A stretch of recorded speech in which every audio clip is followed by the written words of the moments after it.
sekitar 1 minggu setelah polinasi. Nah, ciri-cirinya, buahnya ini akan melengkung ke bawah.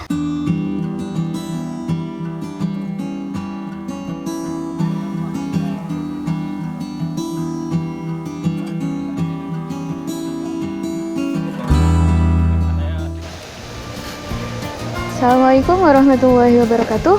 Perkenalkan, saya Zulfa. Saya di sini sebagai pengelola greenhouse.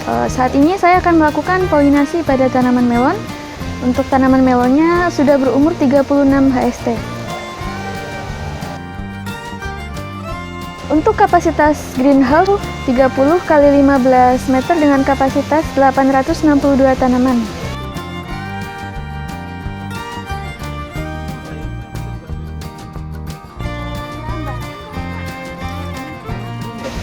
Untuk saat ini, selain polinasi, kita juga melakukan pruning atau pemangkasan pada daun-daun tua dan daun yang terkena penyakit. Contohnya seperti apa? Contohnya untuk sekarang itu ada penyakit embun tepung. Nah, ciri-cirinya itu seperti ini. Pada daunnya terdapat bintik-bintik putih.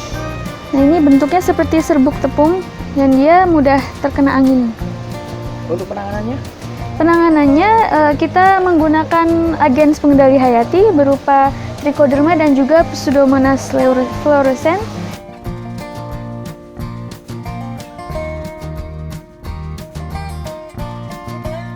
Ya, jadi itu fungsinya itu merupakan cendawan yang dapat mengobati dan juga mencegah penyebaran dari embun tepung. Selain embun tepung apa lagi? Selain embun tepung yang sedang banyak ini serangan kutu daun. Kutu daun biasanya tuh menyerang di bagian bawah daun dan juga pucuk tanaman biasanya. Juga bunganya juga bisa diserang. Untuk penanganannya? Penanganannya untuk saat ini kami menyemprotkan dengan agens pengendali hayati juga. Bahan aktifnya itu Beauveria bassiana. Itu dia merupakan sejenis jamur yang mempunyai spora dan sporanya itu meracuni hamanya.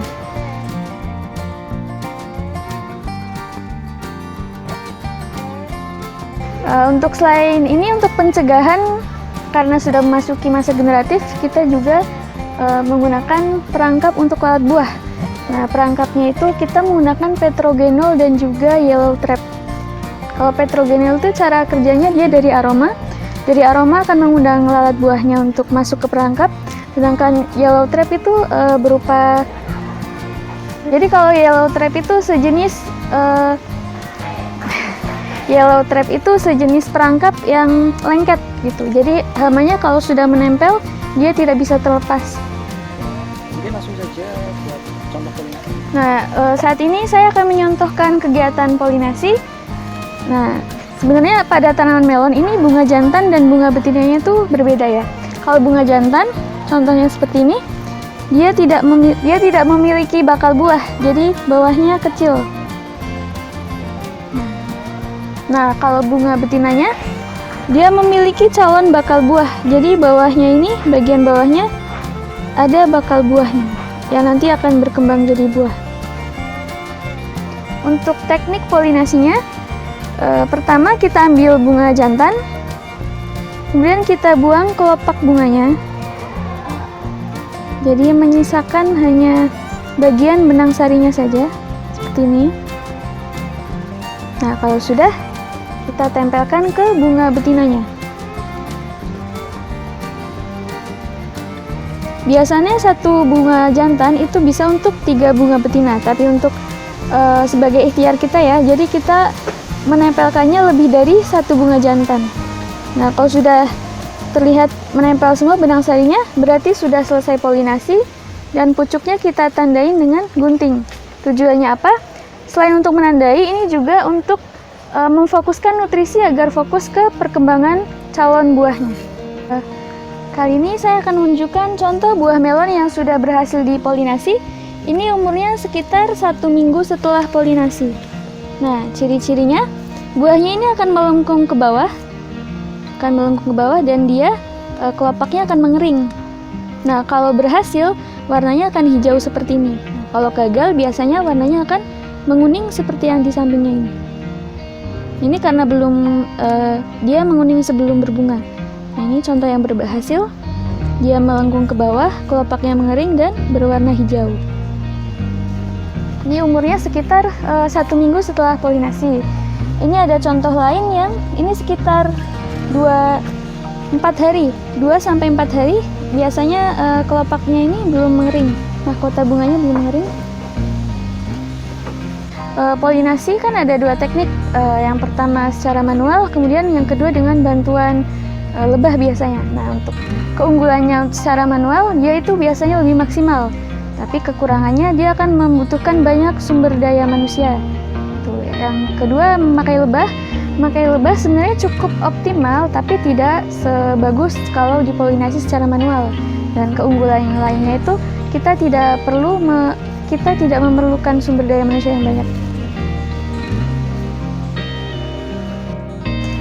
Untuk pengembangan calon buahnya ini kita mengambil ruas ke-8 sampai ke-11. Kenapa? Karena bagian tersebut buahnya akan lebih maksimal, terutama dari segi rasa ukuran dia akan lebih besar, kemudian dari rasa kemanisan dia juga akan lebih manis. Sedangkan kalau di bawah ruas 8 itu tingkat kematangan buahnya akan lebih cepat, jadi resiko lebih cepat busuknya tinggi. Kemudian untuk ruas daun di atas ruas 11 itu karena ruasnya sudah di atas, dia akan memakan waktu pemanenan lebih lama gitu. Nah, menghitung ruasnya begini. Jadi ada pertumbuhan daun yang pertama ini namanya ruas pertama. Kemudian ini ada ruas lagi, ruas kedua, ketiga, 4, 5, 6, 7, 8. Nah, ini dikembangkan untuk buahnya. Sebelum penanaman yang perlu diperhatikan terutama itu untuk sterilisasi lahannya. Itu sangat penting karena buah melon itu sangat mudah terserang hama dan penyakit.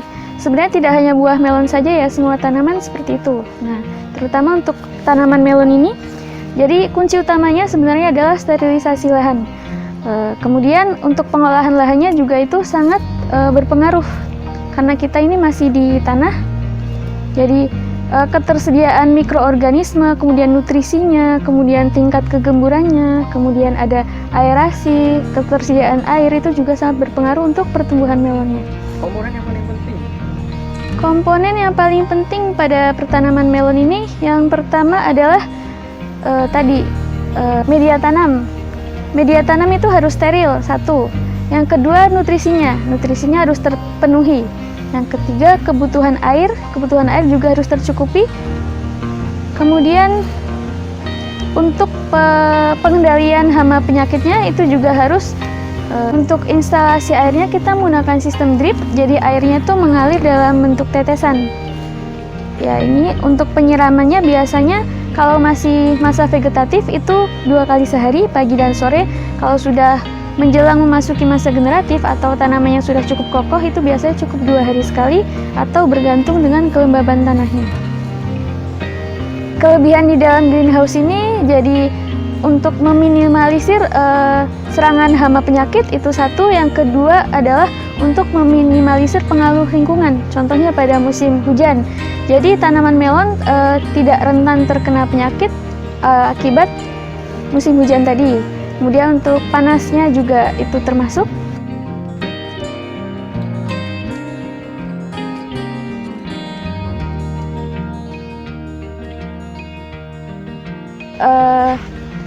Seleksi buah, jadi kan tadi yang sudah dibuahkan sejumlah 4 ruas. Nah, 4 ruas ini nanti akan kita seleksi 1-2 buah gitu. Kalau untuk melon premium biasanya satu pohon itu cukup 1 buah saja. Nah, biasanya ciri-ciri yang akan diambil itu buahnya mulus, kemudian bentuknya itu bulat sempurna. Nah, kebetulan karena ini nyuki nanti itu bentuknya lonjong, jadi nanti kita pilih yang bentuknya lonjong sempurna dan juga dia mulus. Dalam artian ini tidak memiliki bercak atau luka.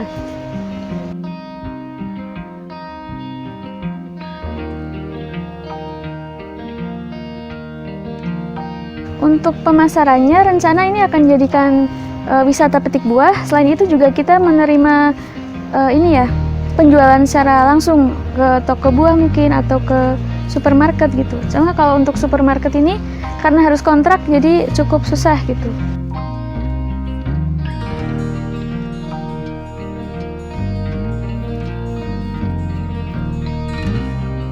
Kesulitannya selama ini kesulitannya itu di pengendalian hama penyakit.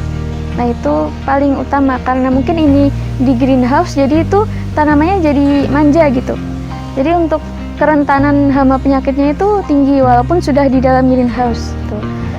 Kemudian untuk kedua itu pemasarannya ya, karena ini termasuk produknya premium. Kelebihan kita menanam melon yang satu, peminat pasarnya itu tinggi, sedangkan produksi melon itu masih di bawah angka permintaan gitu. Jadi untuk potensinya itu cukup besar. Kemudian untuk yang kedua, melon ini tinggi gizi dan vitamin, jadi sangat bagus untuk kesehatan.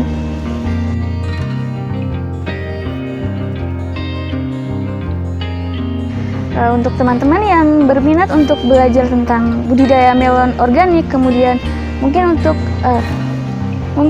ingin menikmati hasil panennya tanpa harus menanam repot-repot, bisa berkunjung ke alamatnya di Kabupaten Pemalang, tepatnya di Kecamatan Belik, Desanya Mendelem, SMP Sekolah Alam Gunung Mendelem. Demikian yang dapat saya sampaikan. Wabillahi taufiq wal hidayah. Wassalamualaikum warahmatullahi wabarakatuh.